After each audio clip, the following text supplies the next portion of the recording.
I remember the exact moment my life split into before and after. It was a Tuesday morning when Maya called me. Her voice so broken I barely recognized it. My younger sister, the one who'd always been the golden child, the one who landed the dream job at 23, the one Mom always said had her life together, was sobbing so hard she could barely breathe. "Jen, I need you." Those 3 words changed everything. I was sitting in my tiny apartment, surrounded by wedding magazines and sticky notes covered in budget calculations. $27,000. That's what I'd saved over 4 years, working double shifts at the hospital, skipping vacations, buying discount groceries. $27,000 for the wedding I'd been planning since I was a little girl. What happened? I asked, my heart already racing. "I'm going to lose everything," she whispered. "The apartment, my car, everything. I made some investments. God, Jen, I was so stupid. I trusted this financial advisor and now it's all gone. Worse than gone. I'm $30,000 in debt, and they're threatening legal action." I felt my stomach drop. Maya had always been careful with money. Smarter than me, everyone said. This didn't make sense. How did this happen? I can't explain over the phone. Can you come over? Please. An hour later, I was sitting in her pristine downtown loft, the one I'd always envied a little. She looked awful.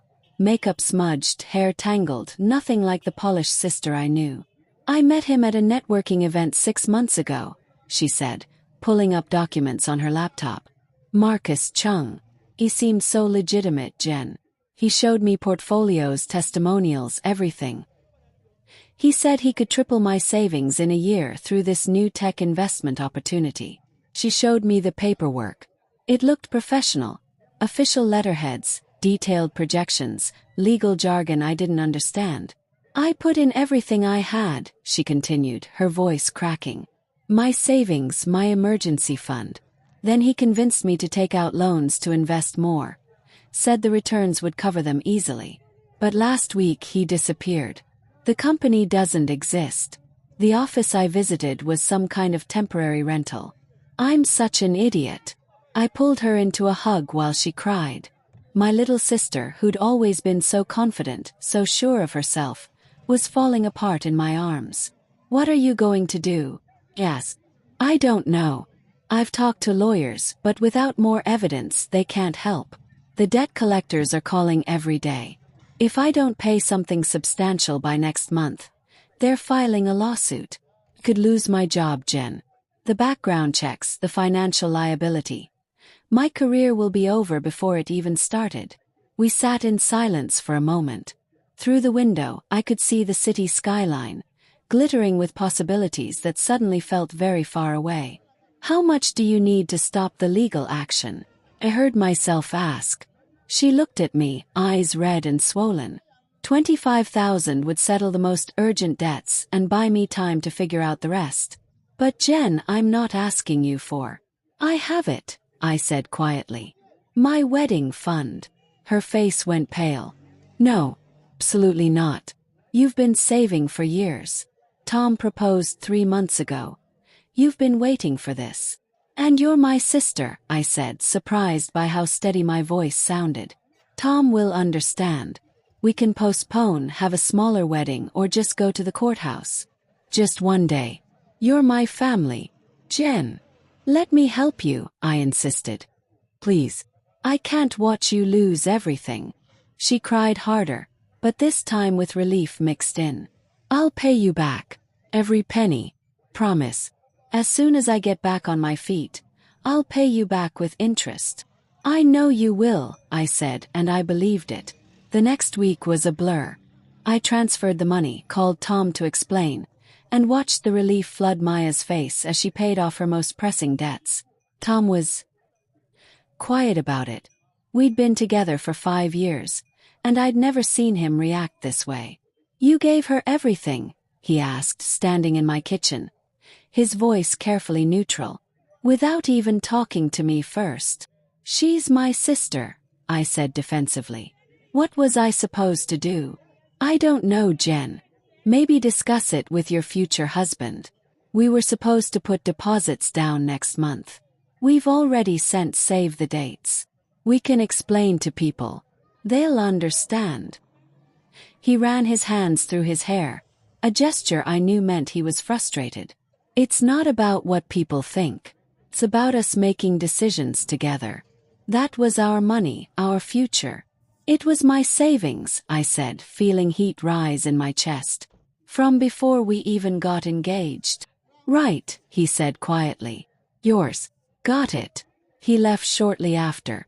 We didn't fight exactly, but something had shifted between us, and I couldn't name it. Over the next few months, Maya and I grew closer than we'd been in years. She called me almost every day, updating me on her job search, her therapy sessions, her slow rebuild. She seemed genuinely grateful, always thanking me, always promising she'd make it right.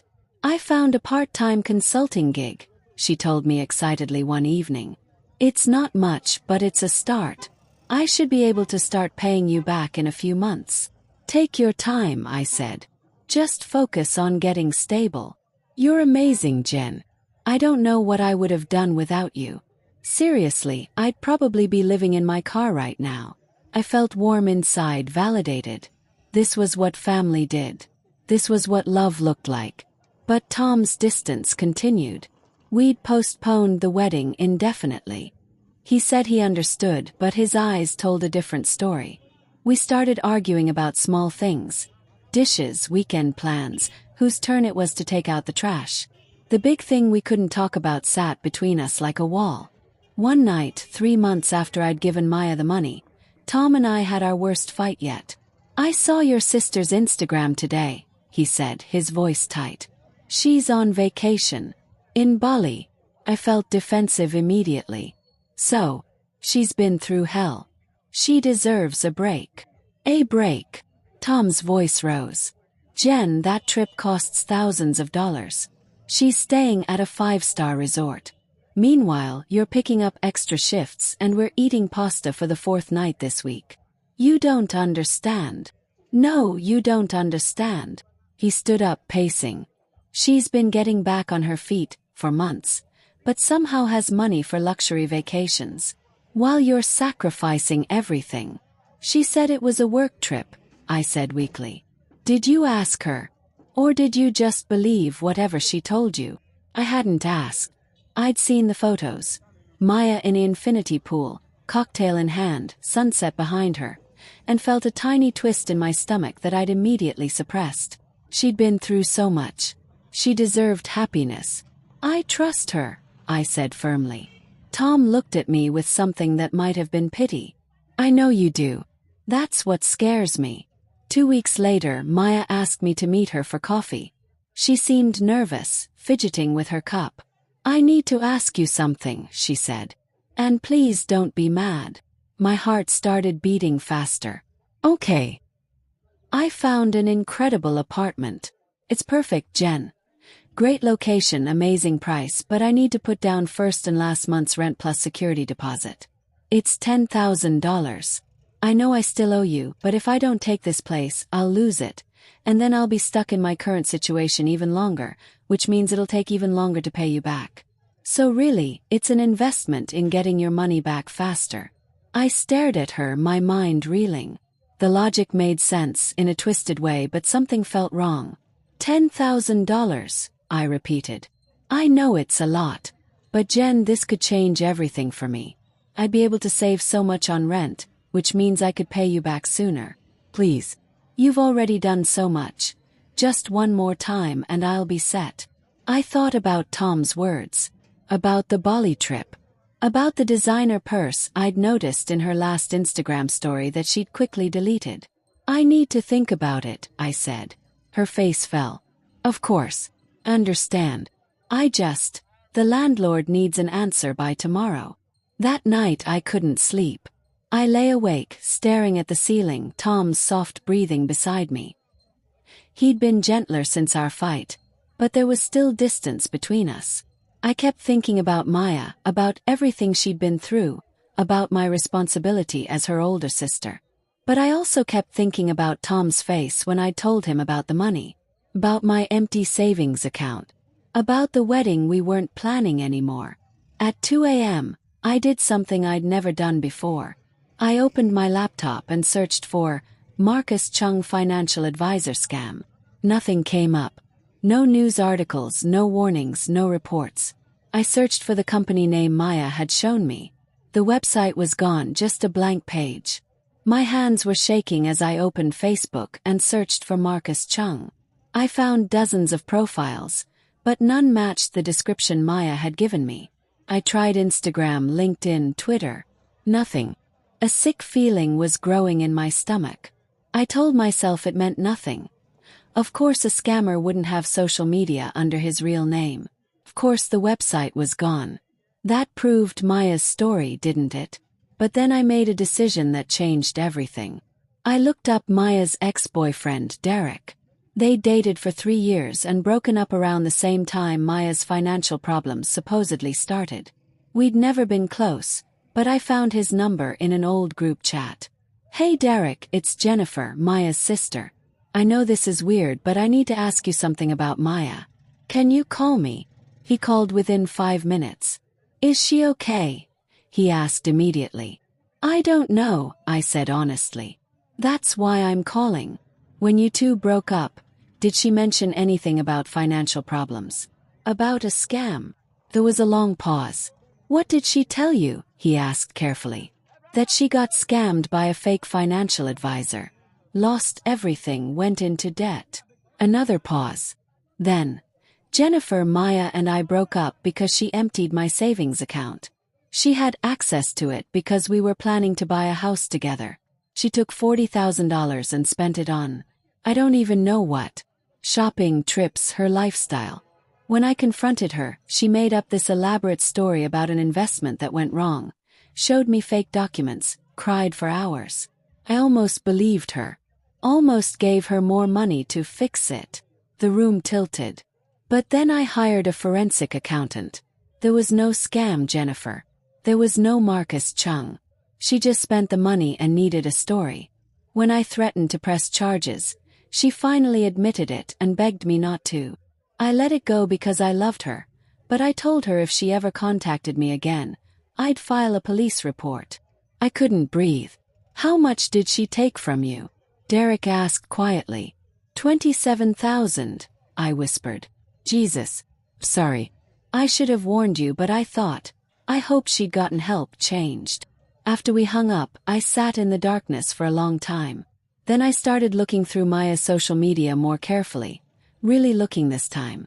The Bali trip. The new designer clothes. The expensive restaurants. The work consulting gig. That somehow funded a lifestyle more expensive than when she'd had her dream job. All of it paid for with my wedding fund. There was no scam. There never had been. My little sister had looked me in the eyes, cried on my shoulder, and stolen my future. I confronted her the next morning at her loft, the one she was supposedly about to lose. "Tell me the truth," I said, my voice surprisingly steady. "All of it." She tried to lie at first. Then, when I mentioned Derek, her face changed. The mask slipped. "You talked to Derek?" she asked, and for the first time I saw who she really was. No tears. No trembling. Just cold calculation. "There is no Marcus Chung, is there?" She laughed. Actually laughed. "You were so easy, Jen. You've always been so desperate to be the good sister, the hero. I barely had to try." "Why?" asked, my voice breaking. "Because I wanted things and you had money. It's not complicated. I was going to marry Tom. I gave you everything." He shrugged. "You'll still marry Tom. You'll still have your little life. You just had to wait a bit longer. Besides, you would have wasted that money on one day anyway. At least I actually enjoyed it. I thought about hitting her. I thought about screaming. Instead, I did something better. I'm pressing charges," I said quietly. "Fraud, theft by deception. Derek's willing to testify. I have all the records of the transfers, your own admission in texts that you'd pay me back. You're going to jail, Maya." The color drained from her face. "You wouldn't." "You're right, I wouldn't have. Before today, I would have believed any lie you told me, given you anything you asked for because I loved you. But that person is gone now. You killed her. Maya was charged with fraud 3 weeks later. The case is still ongoing, but my lawyer says we have a strong chance of recovery. Tom and I are in couples therapy, slowly rebuilding what was broken. I'll never get those months back. The trust, the innocence, the relationship with my sister that I thought we had. But I learned something valuable. Loving someone doesn't mean letting them destroy you. Sometimes the cruelest thing someone can do is let you believe in them, right up until the moment they prove you were a fool. And sometimes the strongest thing you can do is stop being the hero in someone else's story and start being the author of your own.